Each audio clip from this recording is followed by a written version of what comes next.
In the small industrial town of San Fernando, California in the 1970s, I lived a life that felt like a cage built from duty and betrayal. My name was Emma Stone, a country girl from the rural outskirts, brought into the city by an engagement arranged by my grandfather and the father of James Lee, a respected foreman at the local steel mill. The America of that era was a place of rigid expectations. Especially for women like me, transplants from the countryside looked down upon by city folk who saw us as unsophisticated, meant for labor rather than love. I was 25 when I moved into the Lee family's cramped apartment, hoping to build a future with James, a man whose sharp features and confident stride had once made my heart race. Our engagement was a promise sealed by our grandfather's handshake, a relic of an older time, when family honor outweighed personal choice. James's mother, Margaret, despised me from the start. To her, I was a hick who didn't belong in their urban world, a world of steel mills and union pride. Yet I loved James, or at least the idea of him, and I believed that if I worked hard enough, cooked, cleaned, and cared for his paralyzed mother, I'd earn her acceptance. Every day I scrubbed floors, prepared meals, and tended to Margaret's endless demands, her sharp tongue cutting deeper than any knife. "You're lucky to be here, Emma," she'd sneer. "Without us, you'd be picking fruit in some orchard."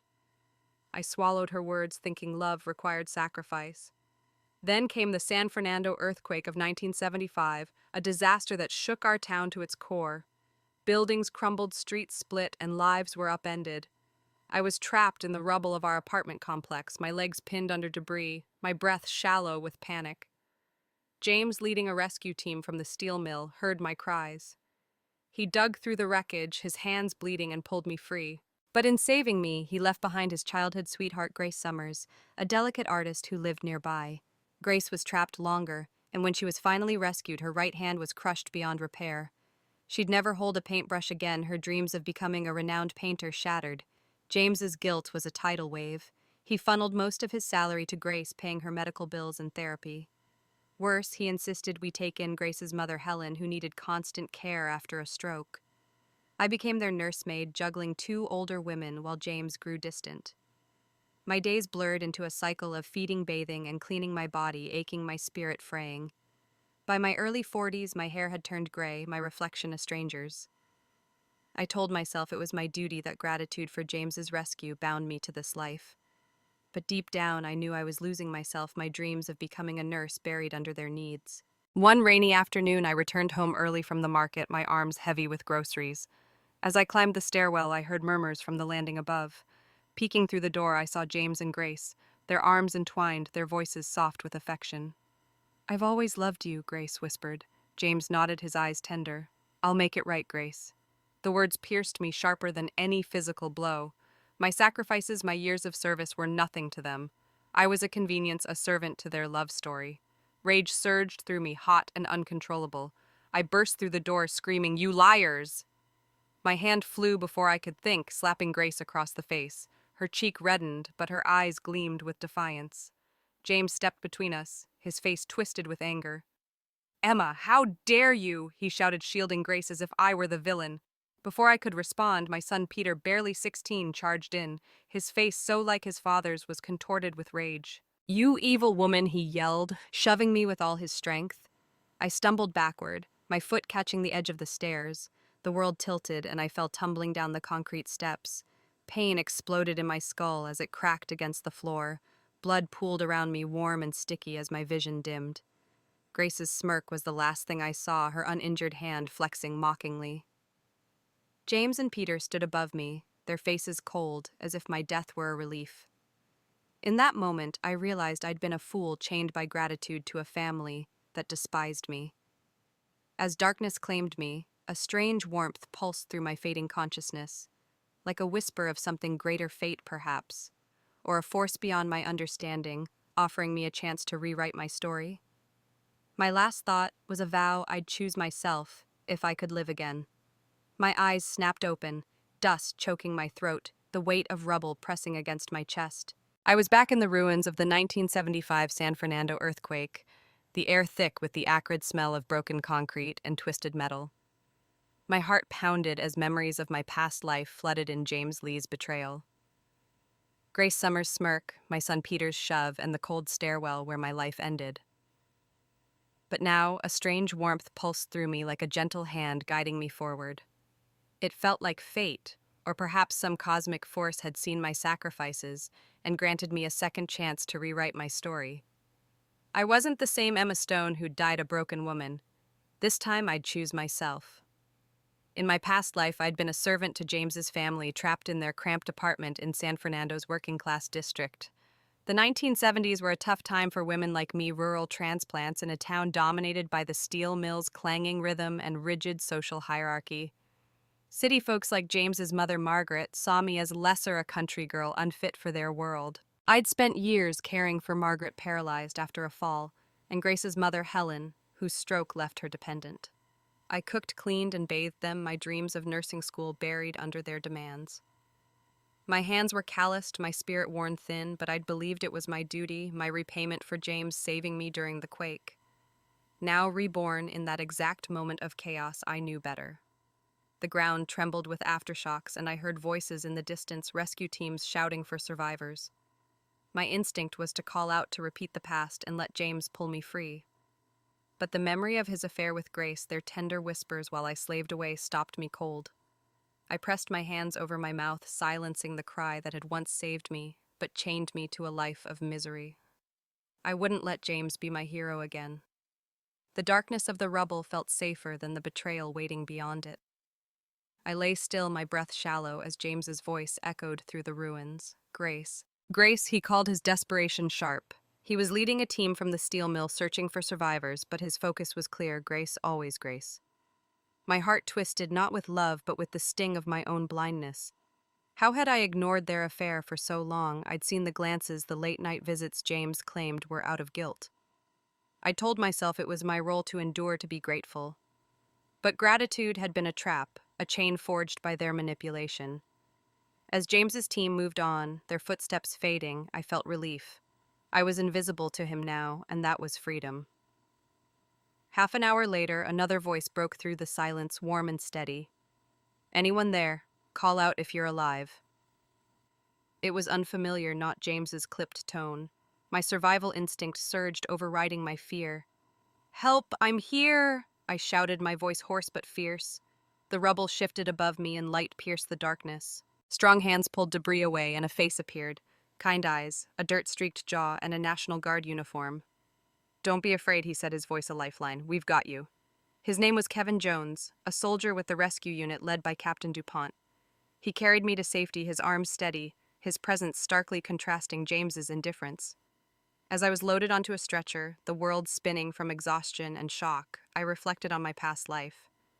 I'd been 25 when I moved to San Fernando, full of hope, believing James's love would make me whole.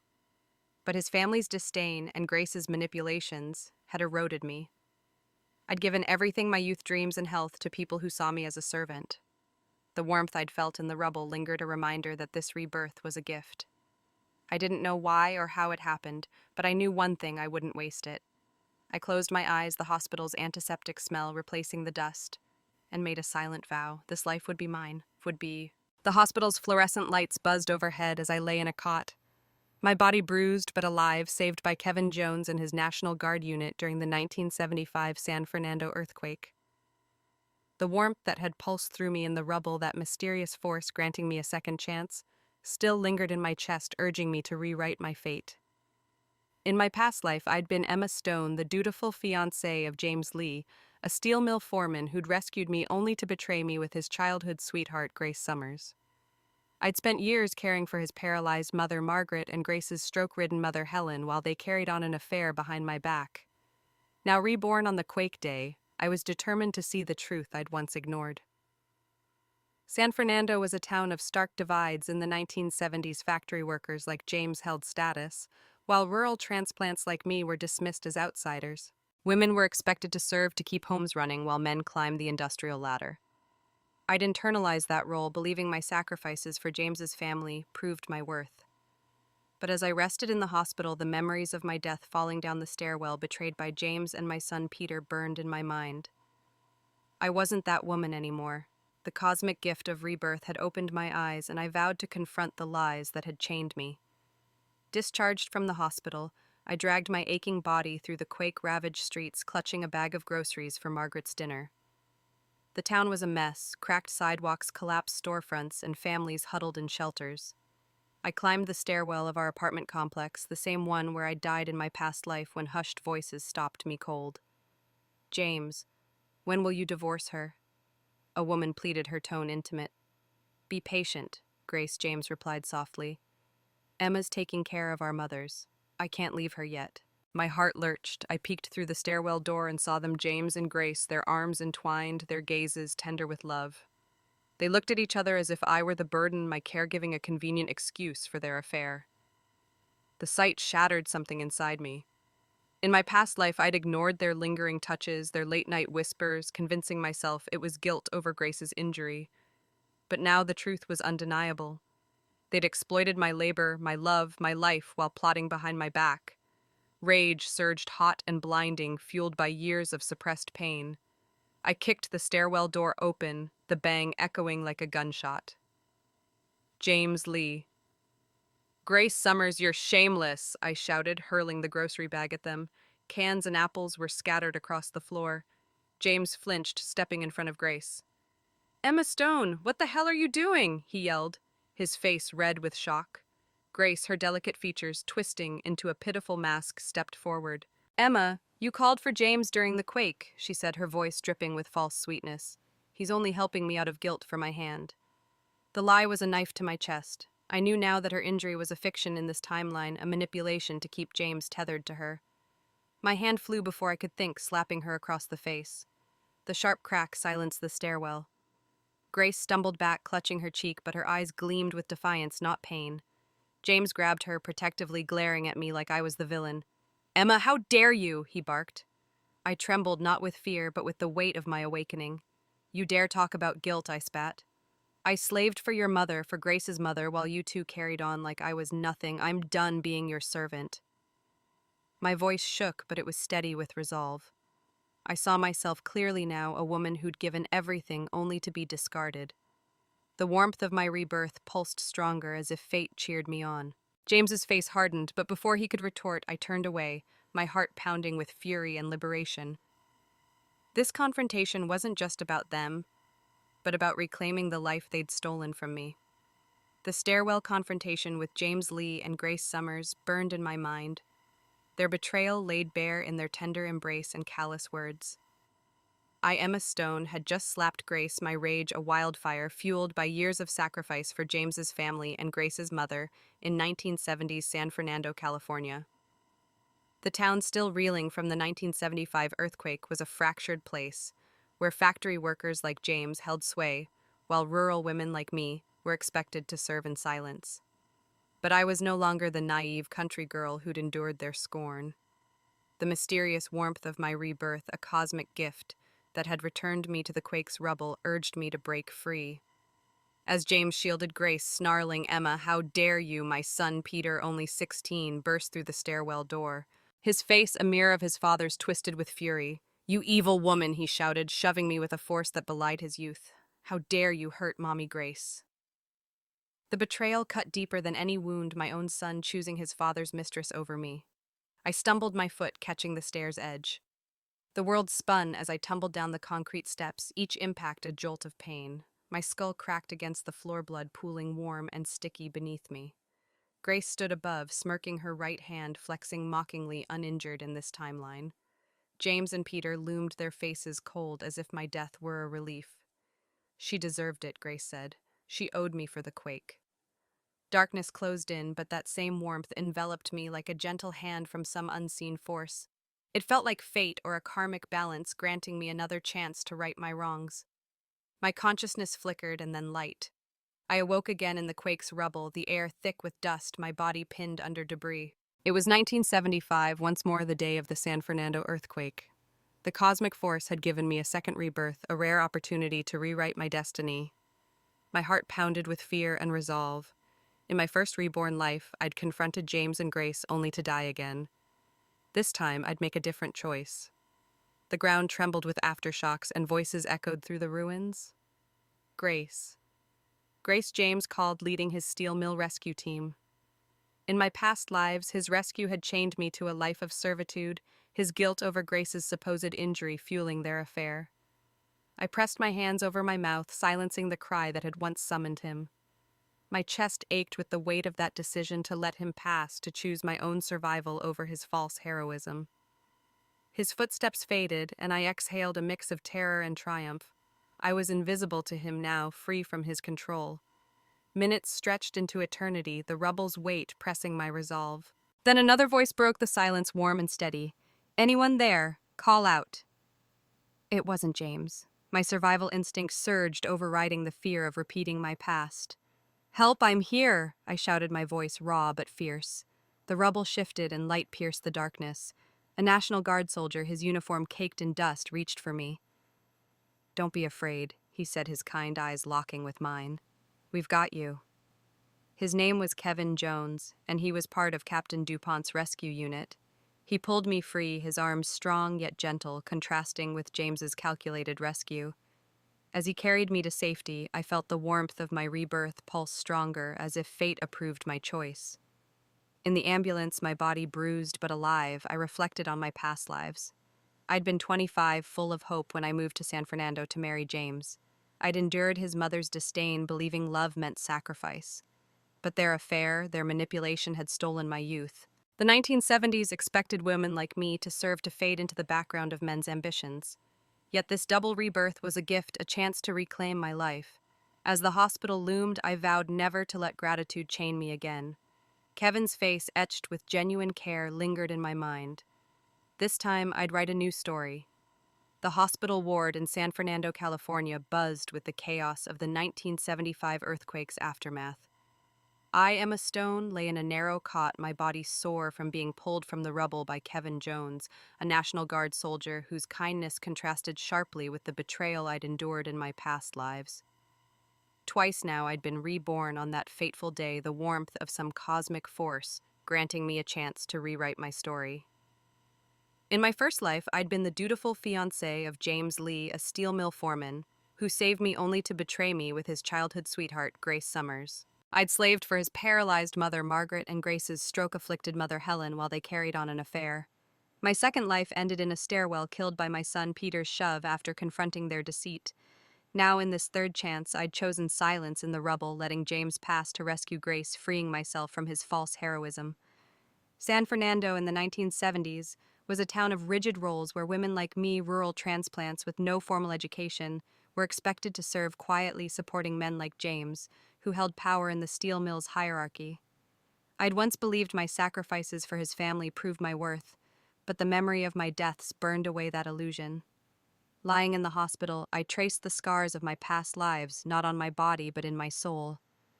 I'd ignored James and Grace's affair, convincing myself it was guilt over her supposed injury. I'd let gratitude for James's rescue blind me, chaining me to their demands. The warmth of my rebirth pulsed in my chest, a reminder that this life was mine to claim.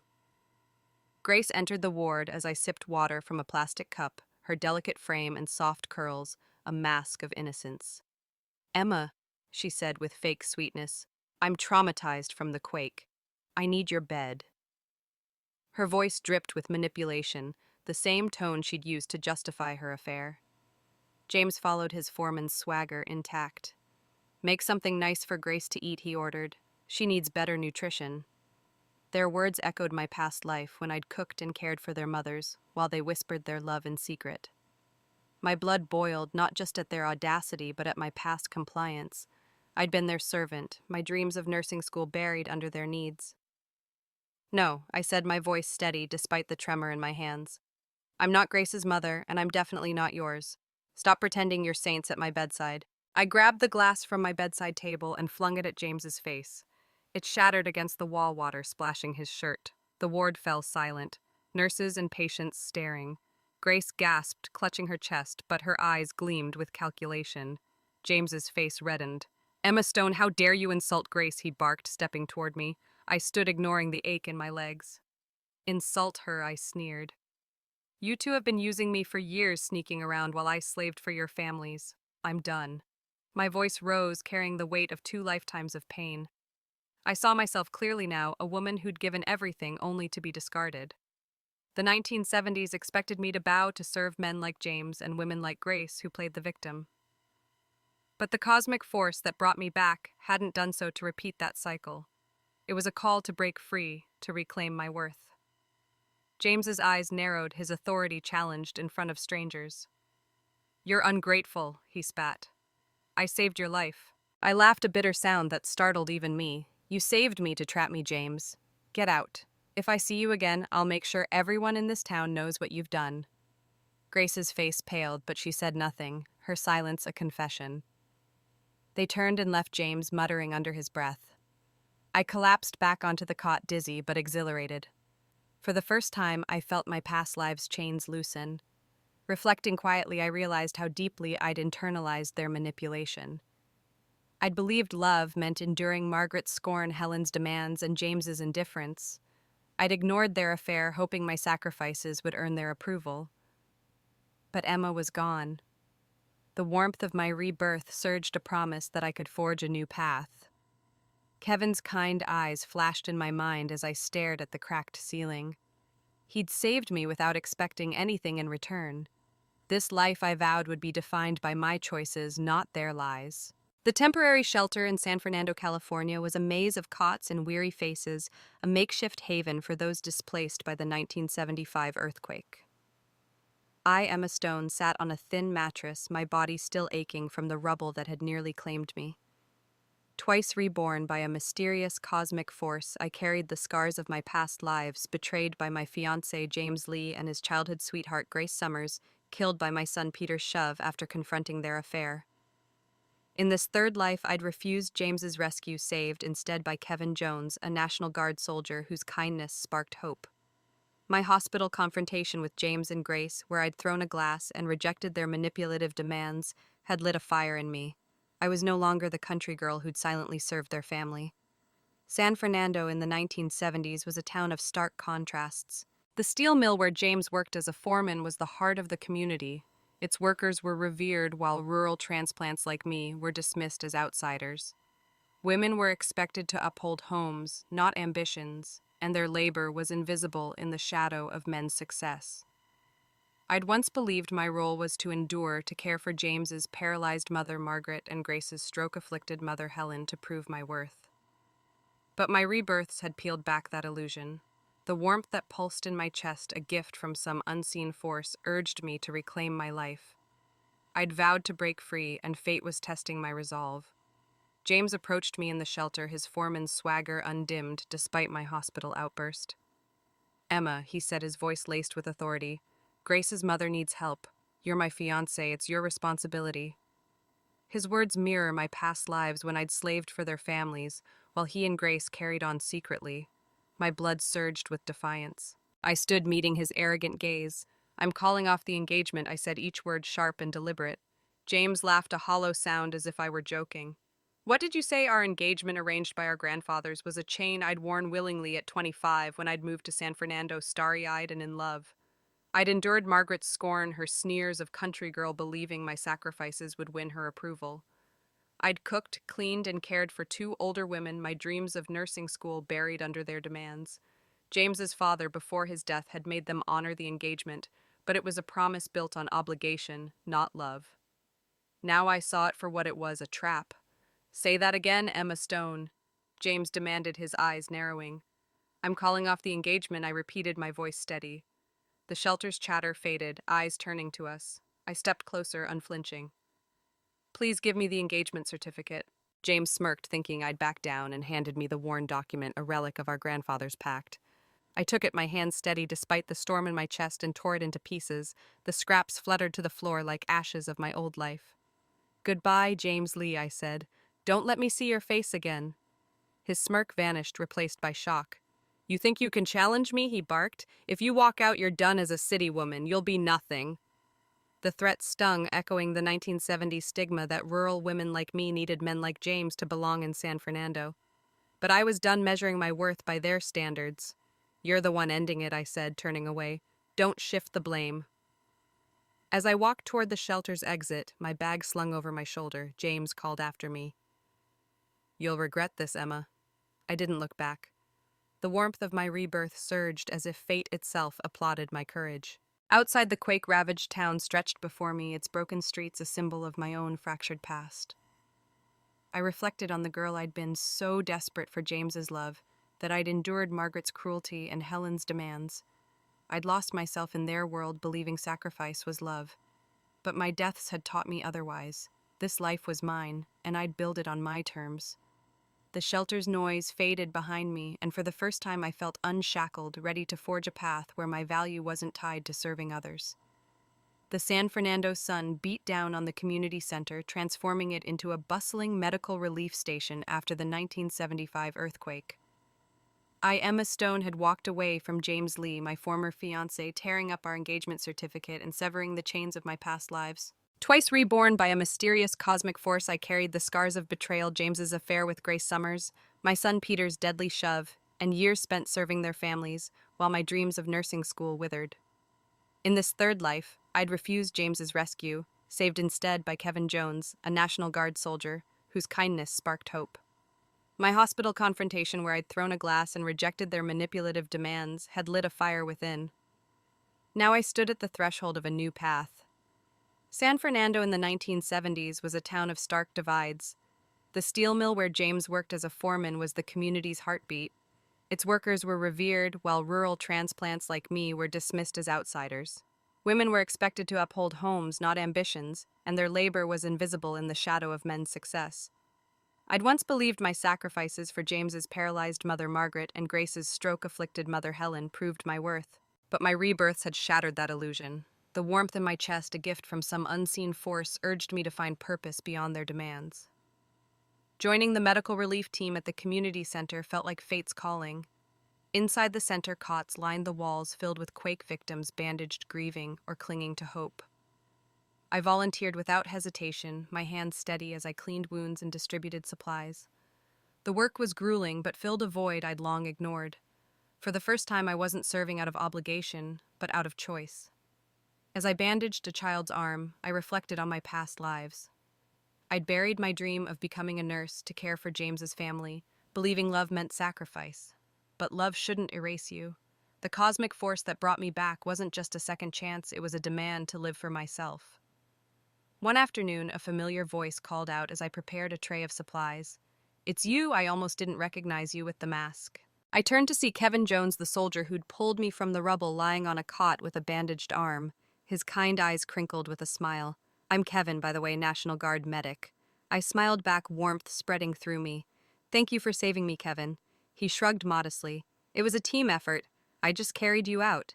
As I cleaned his wound, chunks of skin fused with his uniform. He shared his story. His father, a Vietnam vet, had died in combat, inspiring Kevin to serve. He said, "I want to open a clinic for veterans someday," his voice earnest. His dream mirrored my own, and I felt a spark of connection. "This might sting," I warned gently, cleaning his arm. He winced but grinned. "I've had worse." I hesitated, then offered, "I've got a family herbal painkiller. My dad found the recipe in an old medical book. It's safe, want to try it?" His eyes lit up. "Absolutely, but keep it hush-hush, Doc." We exchanged a conspiratorial grin, and I realized how rare this felt, someone seeing me not as a servant but as a person. In San Fernando, where women like me were expected to fade into the background, Kevin's respect was a lifeline. As I handed him the salve, I thought of my past lives when James and Grace's manipulations had dimmed my light. I'd ignored their affair, hoping my sacrifices would earn their love. But Kevin's easy kindness showed me what I'd missed: genuine connection. The relief station's chaos faded as I worked each bandage and smile from a patient, rebuilding my sense of self. I wasn't just surviving. I was thriving, my purpose growing clearer. With every act of care, the cosmic warmth pulsed as if fate cheered my transformation. The community center in San Fernando, California pulsed with life as a medical relief station in the aftermath of the 1975 earthquake. Emma Stone, had found purpose here, tending to the wounded and reclaiming my identity after 2 lifetimes of betrayal. Reborn twice by a mysterious cosmic force, I carried the weight of James Lee's affair with Grace Summers, my son Peter's deadly shove, and years spent serving their families. In this third life, I'd refused James's rescue, saved by Kevin Jones, a National Guard soldier whose kindness ignited hope. I'd ended our engagement, tearing up the certificate, and rejected their manipulative demands in the hospital. Now, as I bandaged wounds in the relief station, I felt the warmth of my rebirth urging me forward. San Fernando in the 1970s was a town of rigid hierarchies. The steel mill where James was a foreman granted men status, while women like me, rural transplants from California's farmlands, were expected to serve in silence. I'd once believed my sacrifices for James's paralyzed mother Margaret and Grace's stroke-afflicted mother Helen would earn me a place in their world. But my rebirths had revealed their exploitation. As I worked among the cots, the gratitude in patients' eyes filled a void I'd long ignored. I was no longer the invisible country girl. I was Emma, a healer in my own right. One morning, a shadow fell over me as I prepared a tray of supplies. James stood there, his face a mask of fury. Emma Stone, so this is why you're not at home taking care of our mothers, seducing men in this tent? His accusation, loud enough for all to hear, twisted the air. I laughed, a sharp, bitter sound born of 2 lifetimes of rage.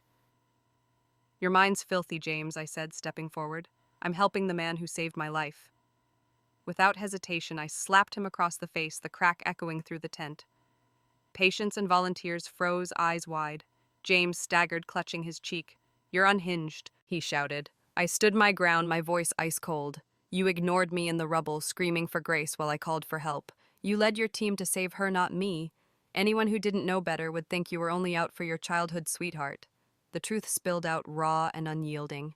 I've given you and Grace everything, years of my life caring for your mothers. If you want to play the doting lover, do it without dragging me into your mess. Get out. I turned to Kevin, who watched from his cot, his arms still bandaged. Comrade Jones, have your team remove this trash. Kevin coughed, suppressing a grin, and signaled 2 soldiers with minor injuries. Lee Wong, get him out. They grabbed James, one on each arm, and hauled him from the tent. He struggled, shouting, Emma, come home now and I'll marry you, I smirked. You idiot. The words mirror his past dismissal of me, hitting like a dart. James froze, his face crimson, as the soldiers dragged him away. The tent erupted in whispers, patients and volunteers exchanging glances. I returned to Kevin's side, my hands steady as I replaced my tools, but inside I was soaring. I'd faced James publicly, and the chains of my past felt lighter. Word of the confrontation spread like wildfire through San Fernando's tight-knit community. Neighbors, long tired of James and Grace's arrogance, began talking. They'd seen Grace clinging to James, her provocations, and his coldness toward me while I slaved for their families. The steel mill director's mother, a patient I'd treated, praised my skill to her son, boosting my reputation. I reflected on my past lives when I'd believed my sacrifices were my duty. I'd ignored their affair, hoping to earn love. But love doesn't demand erasure.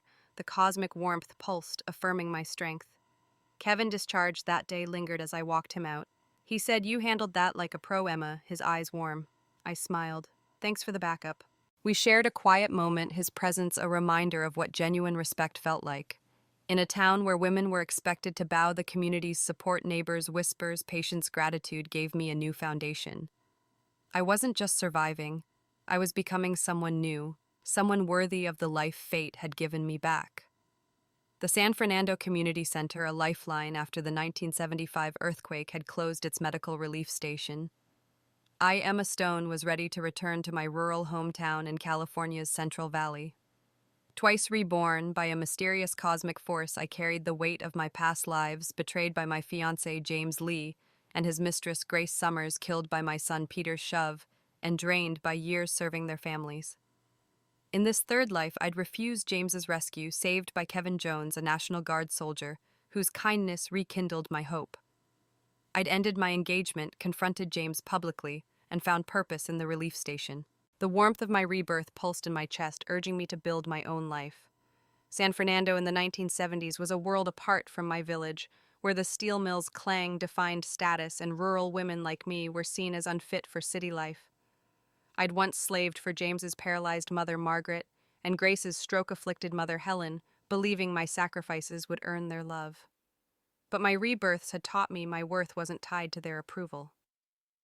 As I boarded the bus to my hometown, the quake-ravaged town fading behind me, I reflected on the girl I'd been naive, hoping James's love would make me a city woman. Now I was returning to my roots not as a failure, but as a woman reborn. My grandmother Mary greeted me at the village's dusty bus stop, her frail frame trembling with joy. Emma, you're home, she said, her cough raspy from years of farm work. With its rolling fields and tight-knit community, the village felt like a sanctuary. I settled into our small farmhouse where Mary's health worried me. Determined to help, I became the village's second volunteer medic, drawing on my relief station experience. I pored over my father's hidden medical books, learning herbal remedies that eased Mary's cough. Each night, as I studied by lamplight, I felt the cosmic warmth, a reminder that this life was mine to shape. The village embraced me. Neighbors brought baskets of vegetables, calling me Doc Emma, with warmth that James's family never offered. The 1970s rural life was hard. Women worked fields and homes, their ambitions often stifled, but my skills were valued here. I treated cuts, fevers, and aches, giving herbs to my neighbors and family freely. As I brewed a remedy for Mary one evening, I reflected on my past lives. I'd buried my dream of nursing school to serve James, ignoring his affair with Grace. Their manipulations made me feel small, but I was whole here. The community's trust rebuilt what they'd broken. Kevin Jones, the soldier who'd saved me, became a steady presence through letters. His first arrived a week after I settled in, written in neat script. He shared stories of his National Guard training and his dream to open a veterans clinic inspired by his father's death in Vietnam. Emma, you'd love the drills here, he wrote, but I bet you're keeping your village healthy. I smiled, penning back tales of herbal cures and village life. Our letters grew frequent, a bridge between us. Kevin's humor and sincerity shone through, so unlike James's arrogance. I'm rooting for you, Doc, he wrote once, and I felt a spark connection, not obligation. One day the village chief visited as I picked herbs in the hills. Emma, you're our hero, he said, making my role as medic official. Mary beamed, her cough softer under my care. I thought of my past lives when I'd slaved for Margaret and Helen, their cold words cutting deep. They'd said, "You're lucky to be a city woman," as if my labor was nothing. Now I saw their scorn for what it was, control, not truth. The cosmic force that brought me back had given me this village, this purpose. As I tucked Mary into bed, her hand squeezed mine. You make me proud, Emma. My heart swelled, the warmth of my rebirth affirming my path.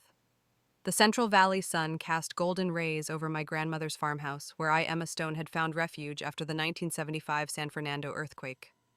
Twice reborn by a mysterious cosmic force, I carried the scars of my past lives, betrayed by my fiancé James Lee and his mistress Grace Summers, killed by my son Peter's shove, and drained by years serving their families. In this third life, I'd refused James's rescue, saved by Kevin Jones, a National Guard soldier whose kindness sparked hope. I'd ended my engagement, confronted James publicly, and found purpose as a volunteer medic in my village. The warmth of my rebirth pulsed in my chest, urging me to chase my dreams, not their demands.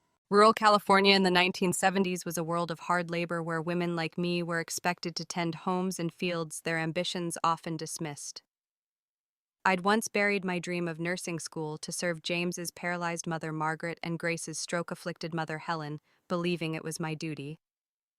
But my work as the village's second medic, treating neighbors with herbal remedies from my father's hidden books, had rebuilt my sense of self. My grandmother Mary's health improved under my care. Her cough was softer and her smile was brighter. The community's gratitude filled a void I'd long ignored. Yet I yearned for more, a chance to become a real nurse, to honor the cosmic gift of my rebirth. As I sorted herbs in the farmhouse kitchen one crisp morning, a familiar figure appeared at the gate. Kevin Jones, his National Guard uniform crisp, despite the dusty road. Emma, he called, his grin wide. I've got news. My heart skipped, and our letters have been strongly connected over the past months. Kevin's stories of military life and his dream to open a veterans clinic drew us closer, and his sincerity contrasts with James's arrogance. What's so big you couldn't write it? I teased, wiping my hands. He laughed, then grew serious. The military hospital in the district is recruiting medics. I signed you up for the entrance exam. I froze, my past lives flashing before me. In my first life, I missed college to serve James's family, and my dreams were sacrificed for their convenience. The cosmic warmth surged as if fate itself nudged me forward.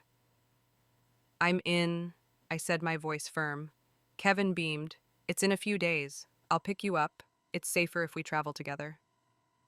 His thoughtfulness warmed me, but I hesitated, reflecting on my past. I'd once tied my worth to James's love, only to be betrayed. Kevin's respect was different, but I wasn't ready to blur the line between friendship and more. Thank you, Kevin, I said, meaning it. 3 days later, Kevin arrived in a military jeep. Mary hugged him, insisting he eat before we left. "You saved my Emma," she said, her voice thick. Kevin blushed, sharing stories of his training over breakfast. The village buzzed with excitement, neighbors waving as we departed. At the military hospital, the exam hall was daunting rows of candidates, most with formal training. I pushed down doubt, drawing on my relief station experience. The written test covering anatomy and pharmacology felt familiar from my father's books. I aced it, ranking first. The practical exams, suturing, bandaging, came naturally, my hands steady from months of village work. I topped those too. When the results were posted, my name at the top felt like a triumph. I was officially a military medic assigned a private dorm room with a small garden. Kevin helped me move in, carrying boxes with a grin. "You're a natural, Doc Emma," he said. That night, I cooked a simple meal to thank him: roast chicken and cornbread, my grandmother's recipe. As we ate, Kevin's gaze lingered, nervous but warm. "Emma," he said, hesitating, "would you be my revolutionary partner?" His earnestness was endearing, but I shook my head. "Kevin, you're terrific, but I must focus on my work and studies." He nodded, his smile forced but respectful. "Keep shining, Emma." Alone in my dorm, I reflected on my journey. I'd let James define me, his betrayal crushing my dreams. Now I was building a future on my terms. The cosmic force that brought me back had given me this chance, and I wouldn't waste it. Kevin's friendship, the village's support, and my new role as a medic were proof that I was enough. As I looked out at the garden, the warmth of my rebirth pulsed a promise of the life I was creating. The California sun shone brightly as I, Emma Stone, stood on the campus of the Military Medical University in San Diego, my heart swelling with pride. It was 1977, 2 years after the San Fernando earthquake, and I had transformed from a betrayed country girl into a determined medic. Twice reborn by a mysterious cosmic force, I carried the scars of my past lives. James Lee's affair with Grace Summers, my son Peter's deadly shove, and years spent serving their families. In this third life, I'd refused James's rescue, saved by Kevin Jones, a National Guard soldier whose kindness fueled my hope. I'd ended my engagement, confronted James publicly, and found purpose as a village medic. Now accepted into the reinstated college entrance exam, I was chasing my dream of becoming a nurse. San Diego in the late 1970s was a hub of opportunity, but for rural women like me, higher education was a rare path. In my past lives, I'd sacrificed my ambitions to care for James's paralyzed mother, Margaret, and Grace's stroke-afflicted mother, Helen, trapped by the era's expectation that women prioritize family over self. The warmth of my rebirth pulsed in my chest, a reminder that this chance was a gift. I threw myself into my studies, spending nights in the library, my nose buried in medical texts. The campus buzzed with ambition, but I stood out, earning the nickname Lab Queen for my relentless work ethic. I turned down admirers, my focus unwavering. My past taught me to guard my heart and define my worth through my achievements. Kevin remained a steady presence, his letters a lifeline during grueling semesters. He'd been promoted to sergeant, and his dream of a veterans clinic grew clearer. "You're killing it, Emma," he wrote, including sketches of his drills that made me laugh. He visited during breaks, cooking for me as I prepped for exams, his support free of expectation contrasted with James's control. As graduation neared in 1981, I reflected on my journey. I'd once believed love meant erasing myself for others. My rebirths had shown me otherwise. My value lay in my strength, my skill. The cosmic force had given me this path, and I'd walked it purposefully. On graduation day, cap and gown crisp, I walked across campus with Kevin, his sergeant's uniform gleaming. A disheveled figure stumbled from the crowd, blocking our path. "Emma, Emma," he cried, his voice hoarse. I froze, recognizing the haggard face James Lee, aged beyond his years, his eyes wild. "I was reborn too," he said, clutching my arm. "I can't live without you. Peter, our son, he left me chasing a better life." My blood ran cold. James, also touched by the cosmic force, knew our past lives, but his desperation only hardened my resolve. "You chose Grace," I said, my voice ice. "Live with it." I pulled free memories of my deaths. Peter's shove, Grace's smirk flashing before me. Kevin stepped forward, his fist connecting with James's jaw. "Leave her alone," he growled. James crumpled, babbling, "Peter's gone. Grace's mother drains us. I was wrong, Emma." I learned later that James's life had unraveled, fired from the steel mill after a costly mistake, shunned by colleagues, trapped in a marriage with Grace marked by fights. Peter, ashamed of their chaos, had left for a new city. Their downfall was poetic justice, a mirror to the pain they'd caused me. I turned to Kevin, my heart steady. Let's go, he's not worth our time. We walked away, James's cries fading. I reflected on Peter, my son, in another life. His betrayal had cut deep, but I felt no anger now, only pity. He'd been a child swayed by James and Grace. My rebirths had freed me from their chains, and I'd built a life of purpose. The campus gates loomed, symbolizing my triumph. The cosmic warmth pulsed as if fate celebrated my closure. I was no longer the country girl they'd scorned. I was Emma Stone, nurse, survivor, and whole. The San Diego sun glowed warm and golden as I, Emma Stone, stood outside the Military Medical University with my nursing degree. It was 1981, 6 years after the 1975 San Fernando earthquake that had reshaped my life. Twice reborn by a mysterious cosmic force, I carried the scars of my past lives, betrayed by my fiancé, James Lee, and his mistress, Grace Summers, killed by my son Peter's shove, and drained by years serving their families. In this third life, I'd refused James's rescue, saved by Kevin Jones, a National Guard soldier whose kindness lit my path. I'd ended my engagement, confronted James, publicly served as a village medic, and excelled in college. Now as a nurse, I was ready to embrace the future I'd built. San Diego in the early 1980s was vibrant, but for rural women like me, breaking into professional fields was a triumph against the era's expectations. In my past lives, I'd sacrificed my dreams to care for James's paralyzed mother Margaret and Grace's stroke-afflicted mother Helen, trapped by the 1970s norm that women's worth lay in domestic service. The cosmic warmth that had brought me back pulsed in my chest, a reminder that this life was mine to shape. My graduation confrontation with James, reborn and desperate, had closed that chapter. His life had crumbled, fired from the steel mill, trapped in a toxic marriage with Grace abandoned by Peter. Their downfall was justice, but my focus was on the future. Kevin Jones, now a battalion commander, had been my rock. His letters through college, filled with humor and stories of his dream to open a veterans clinic, had deepened our bond. He'd supported me without expectation, starkly contrasting James's control. After graduation, we walked to a state-run diner, his sergeant's uniform crisp beside my cap and gown. As we sat, Kevin's eyes twinkled with a question. "Emma, when you told James military marriage, did you mean me?" he asked, half joking. I laughed, warmth flooding me. "Comrade Kevin Jones," I said, taking his hand. "Please take care of me for the rest of our lives." His face lit up and he squeezed my hand. "Comrade Emma Stone, it's my honor. Just tell me what to do and I'll do it." We married soon after, a simple ceremony at the military base chapel. My grandmother Mary attended, her cough gone, her pride radiant. The village sent gifts, homemade quilts, jars of preserves, proof of the family I'd found beyond James's betrayal. As Kevin and I settled into our life on base, I thrived as a military nurse, my skills earning respect. Kevin shared news of James's fate, gleaned from old San Fernando contacts. After his firing, James and Grace's marriage collapsed due to constant fights. Spoiled and impatient, Grace neglected Helen's care, leaving James to manage alone. Their home became a battleground of resentment, Margaret's sharp tongue clashing with Grace's complaints. Peter, seeking escape, had moved to Los Angeles, cutting ties. Their misery was a fitting end, a mirror to the pain they'd inflicted on me. As Kevin pulled me into his arms that night, I reflected on my journey. In my past lives, I'd believed love meant erasing myself for James, enduring Margaret's scorn and Grace's manipulations. I'd ignored their affair, hoping my sacrifices would earn their approval. But my rebirths, that cosmic gift, had shown me my worth. I'd built a life of purpose, saving lives in the relief station, healing my village, earning my degree.